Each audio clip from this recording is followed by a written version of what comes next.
Well, hello everyone. Welcome back to Musey's Modern Dreadfuls. Yes, there is a collab coming up. I already gave you some information, but for now, we are focusing on one of our terrific tales of terror. So get comfy and away we go.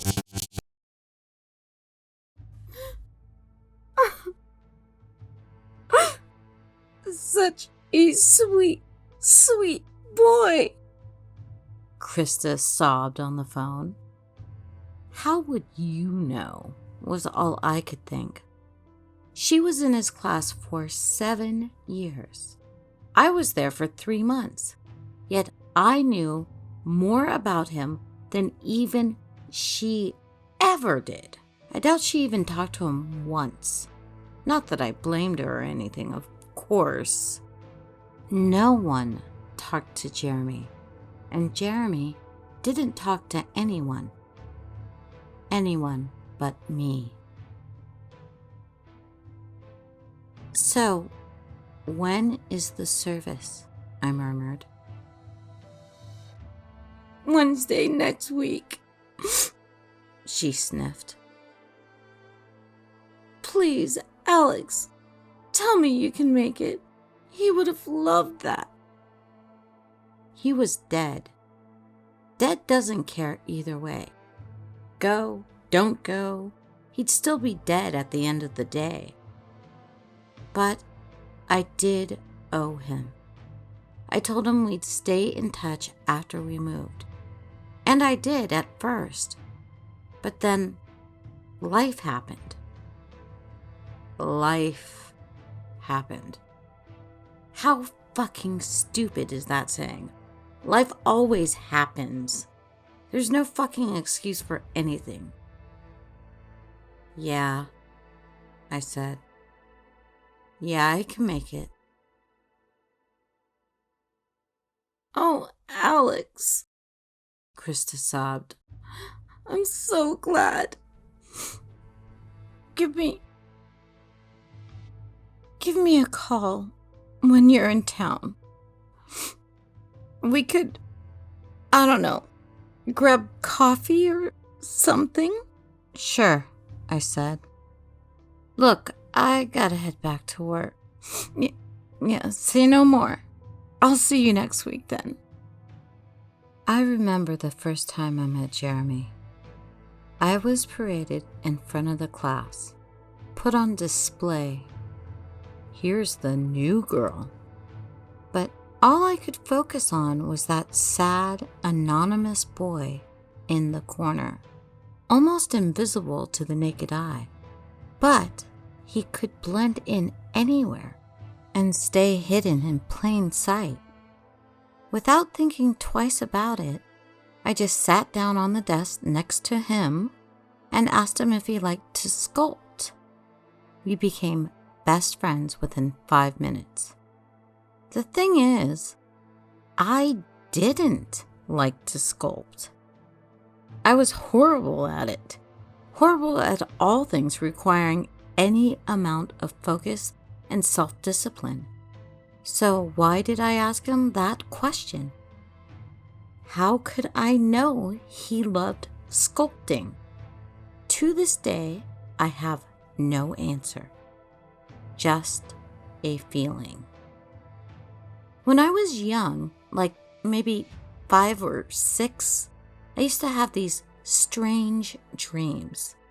Not nightmares exactly, more like sensations of something else. I'd wake up in a dazed state, standing in the middle of a field. Didn't matter where we were living.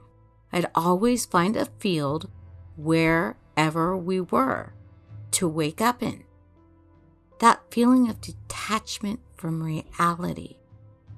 That feeling of the grass or mud or dirt between my toes. That feeling of being connected to something bigger, more important than the self. That's exactly the feeling I got when I met Jeremy. He was remarkable at never drawing any attention to himself. To everyone else, he was invisible. A kid like that, the silent, brooding, artistic type, would usually be a prime target for bullying. But no one ever touched him. No one ever talked to him. Even the teacher seemed to be completely ignorant of his existence and ignored him. And that's exactly how he wanted it. He talked to me, though. Never shared anything really personal. Just interests, ambitions, thoughts, small talk. But it was something, and I could tell he wanted to open up even more. But someone held him back. So I asked around a bit. No one seemed to know much about him, but Krista told me there was this rumor that his father was a raging, violent drunk or something like that. Me? I hated my family. Well, I only had my dad, but he was never around. We'd moved to the town so that he could close a very important business deal, as he'd so often remind me.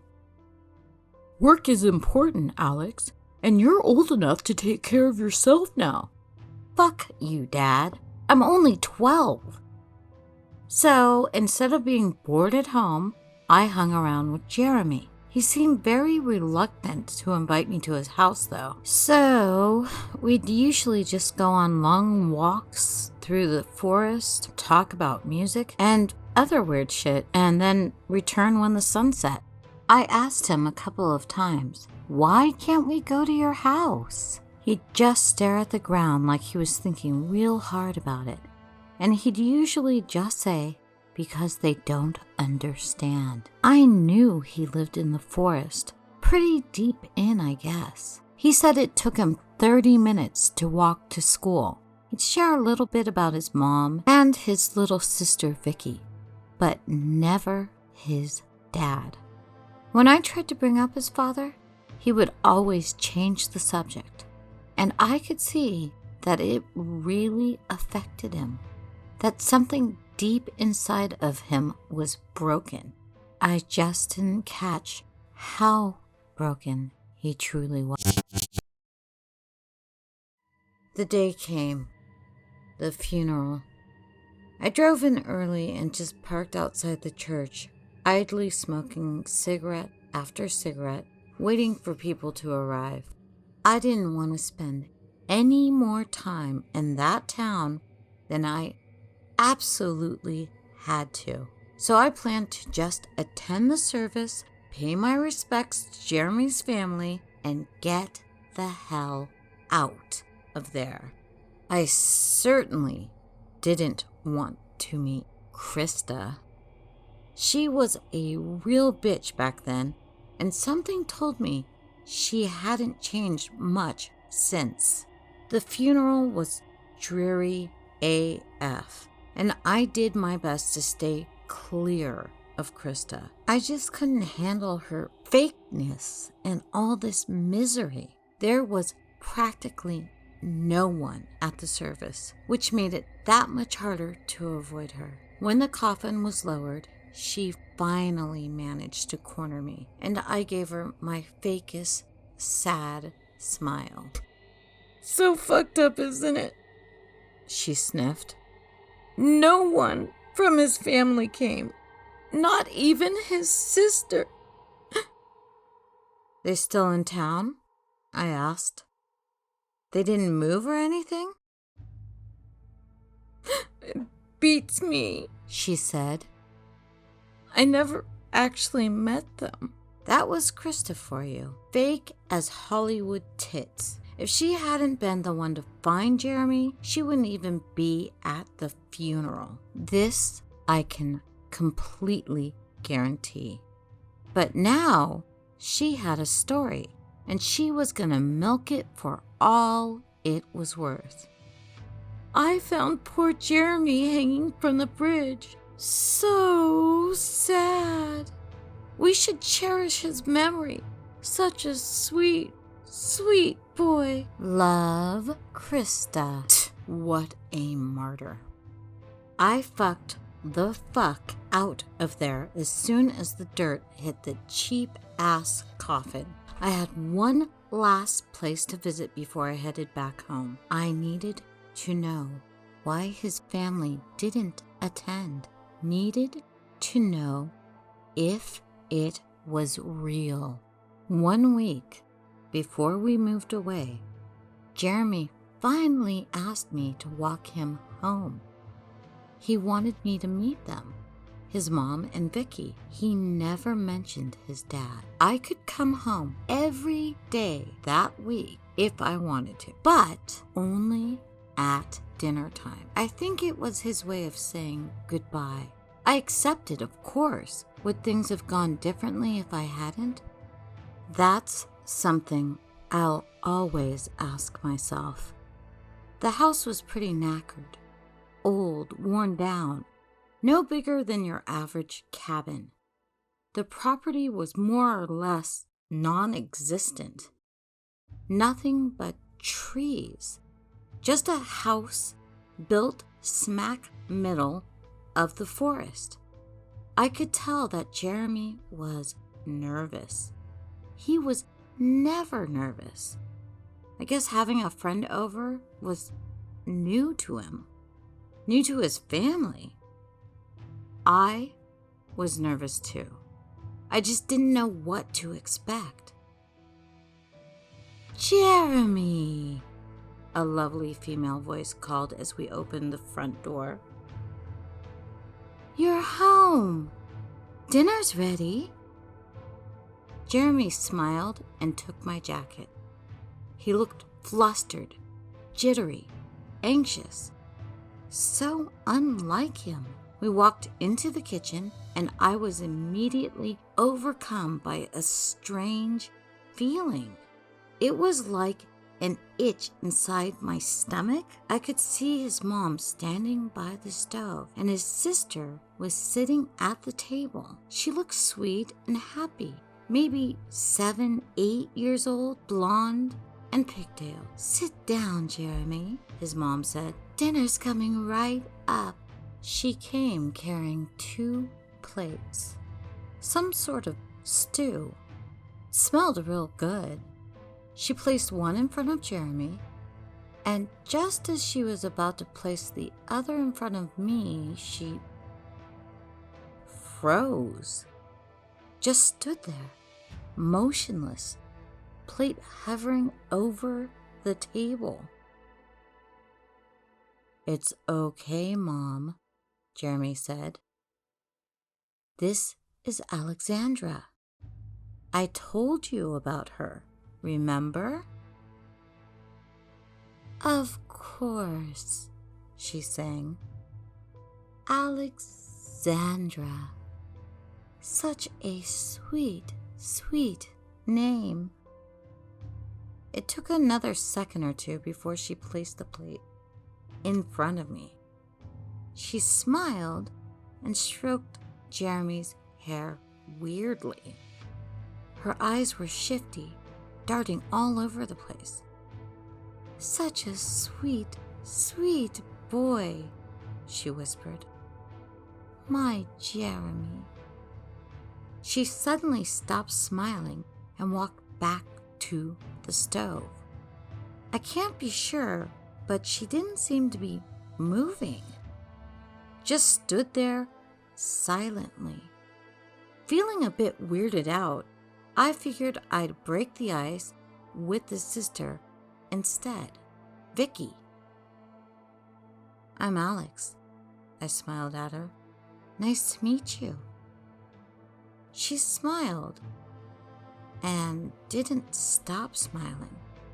Didn't do anything but smile.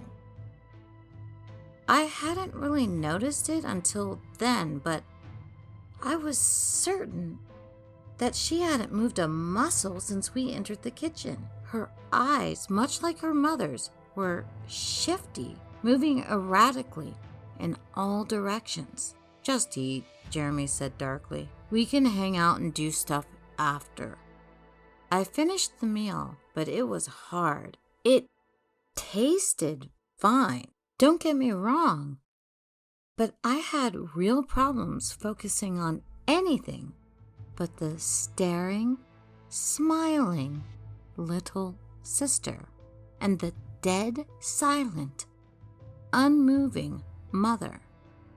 When Jeremy was done, I made up some excuse and got the hell out of there. I felt bad about it, but I couldn't handle it. It was just too weird. Goodbye, his mom sang as I left. Jeremy's friend, Alexandra.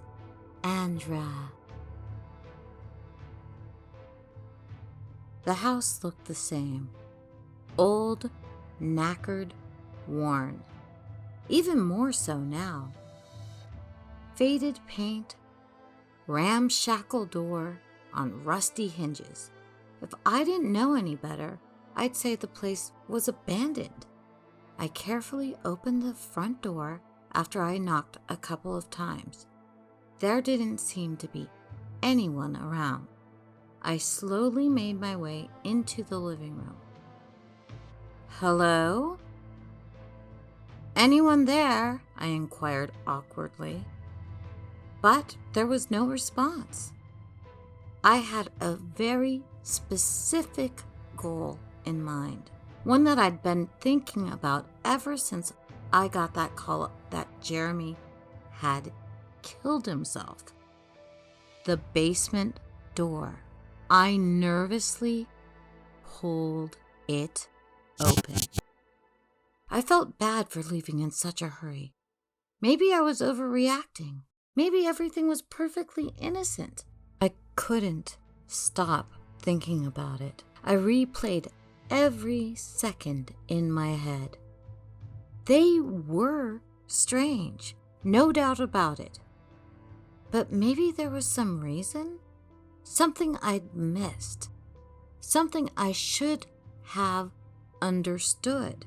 I apologized to Jeremy, said that I wasn't feeling too well. He understood. He also understood if I didn't want to come over anymore, that we could say goodbye at school instead. I felt a terrible guilt rising and promised him I'd come over one more time before I moved away. I swore on it. And so, the day before we moved, I followed him home again. He still looked nervous. I was more nervous than ever. I couldn't get those shifty eyes and fake smiles out of my head. There was something undeniably eerie about the whole setting.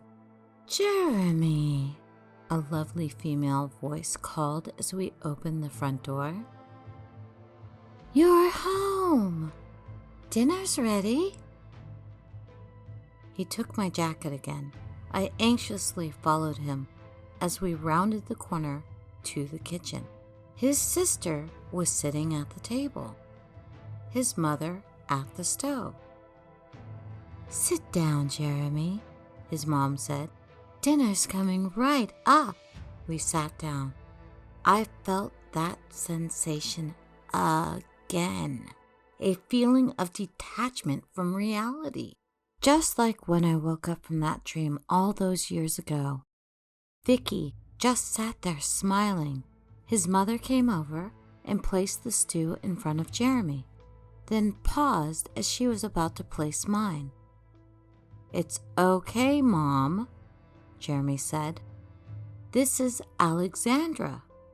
I told you about her. Remember? Of course, she sang. Alexandra. Such a sweet, sweet name. I felt a cold chill run up and down my spine, and a sudden sensation of utter dread overcame me. She smiled and stroked Jeremy's hair weirdly. Her eyes were shifty, darting all over the place. "Such a sweet, sweet boy," she whispered. "My Jeremy." I instantly got up from my seat and excused myself. "Needed to use the bathroom," I said. "Just down the hall," Jeremy pointed awkwardly. He looked so strange, so filled with fear and anxiety. I pulled open the first door I could find, but had to take a step back as the foul odor stopped me in my tracks as it entered my nostrils. "No!" Jeremy shouted. "Not that door! That's the basement!" He came running at me hysterically. His mother was still frozen at the dinner table. Vicky just sat there smiling, empty eyes darting all over the place. I freaked out, just took off, couldn't handle it anymore. I pushed Jeremy aside and bolted out as fast as my legs could bear me. "Goodbye," his mom sang as I ran off. "Jeremy's friend, Alexandra." That was the last time I saw Jeremy. He didn't follow me, didn't come over to my house to explain. All these years, I've been questioning everything that happened that day, questioning what Jeremy had gone through. What was really going on in that house? There wasn't any smell as I opened the basement door this time. I grabbed my backpack tightly and switched on my flashlight. I knew what was down there. At least, I thought I did. With careful steps, I descended the wobbly stairs, the ominous creaking of old brittle wood echoing down into the darkness. It was nothing but a small, cramped room at the bottom of the stairs. And even though I had a hunch, I still had to choke back a whimper as my flashlight illuminated the corpses. 3 corpses on the floor. 2 adult, 1 child. Jeremy's mom, dad, and poor, sweet little Vicky. A knife was buried in the rib cage of the tallest skeleton. The others had horrible fractures on their skulls. I felt tears filling my eyes as I imagined what Jeremy must have felt, what he must have gone through. That was only half the mystery, however. And even though finding those corpses, skeletons, was traumatic enough, it was nothing compared to the second part. I heard it as a barely audible whisper, a murmur coming from above. I was still pretty shook up, trembling and sobbing, so I'm not sure what I thought it was. Maybe someone was there? I edged my way up the stairs as stealthily as I could manage, peering around carefully as I made my way back into the kitchen. "Hello?" I called nervously. "Jeremy," a gargling voice murmured from around the corner. I swallowed deeply. There was someone there, all right, but it didn't sound right. I got that feeling again, entered my body like a lightning strike. I cautiously crept closer to the stove and instantly recognized the smell that entered my nostrils, strikingly similar to the vile stench coming from the basement all those years ago. "Is anyone there?" I muttered. "Dinners," the voice gargled. As I rounded the corner, I immediately let out a howling, hysterical, maddened shriek. It was impossible to describe it in detail. No words can ever truly justify the horror of what I saw that day. But I will try nonetheless. They were huddled together by the window. Not huddled, melded, like two clay statues, all squished together. Jeremy's mom and Vicky, all fleshy, runny, gooey, slowly oozing into a formless puddle on the floor. I could see every muscle exposed on those unnatural frames, all the throbbing veins and gruesome organs dripping with unnameable fluids. Dinner's ready. Jeremy's mom gargled, her tongue slowly drooping from her liquefied lips. Vicky was smiling. She had no eyes anymore, but her lips, black and structureless as they were arched into never-ending expression of undying happiness. Her head was the only thing left. The rest was completely devoured by the hideous, fleshy mass. They looked so joyous together in the repulsive organic blob, so gruesomely happy and carefree.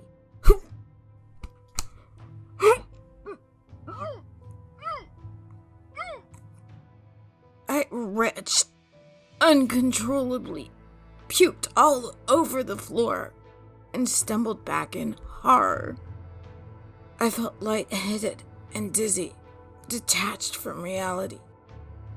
But I knew what I had to do. That's why I brought it, the gasoline. I covered my nose and drenched the entire living room in it. Then, without thinking about it, I lit a match and let it drop. I didn't stay for long, didn't want to answer any questions, but as soon as I stood watching the surreal, repugnant conglomeration of human body parts and oozing flesh burst into flames, she said the only thing I needed to hear. The only thing that ever made sense. Such a sweet boy, she gargled. My Jeremy.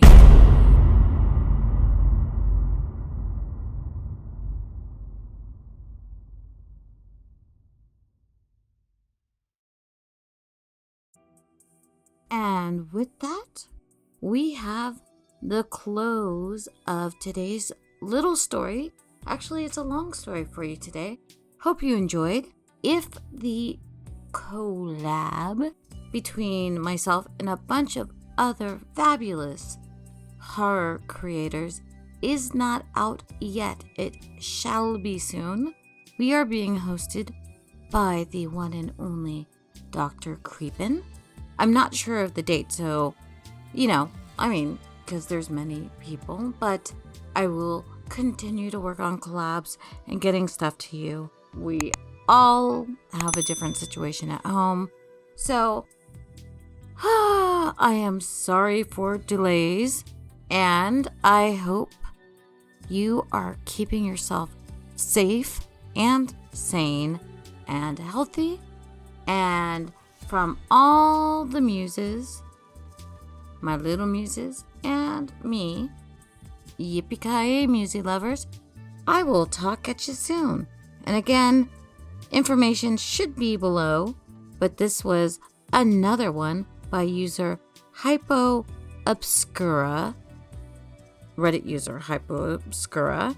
And information should be below. If it's not there immediately, I will get it there soon. Thank you very much. I'll talk at you lovelies later.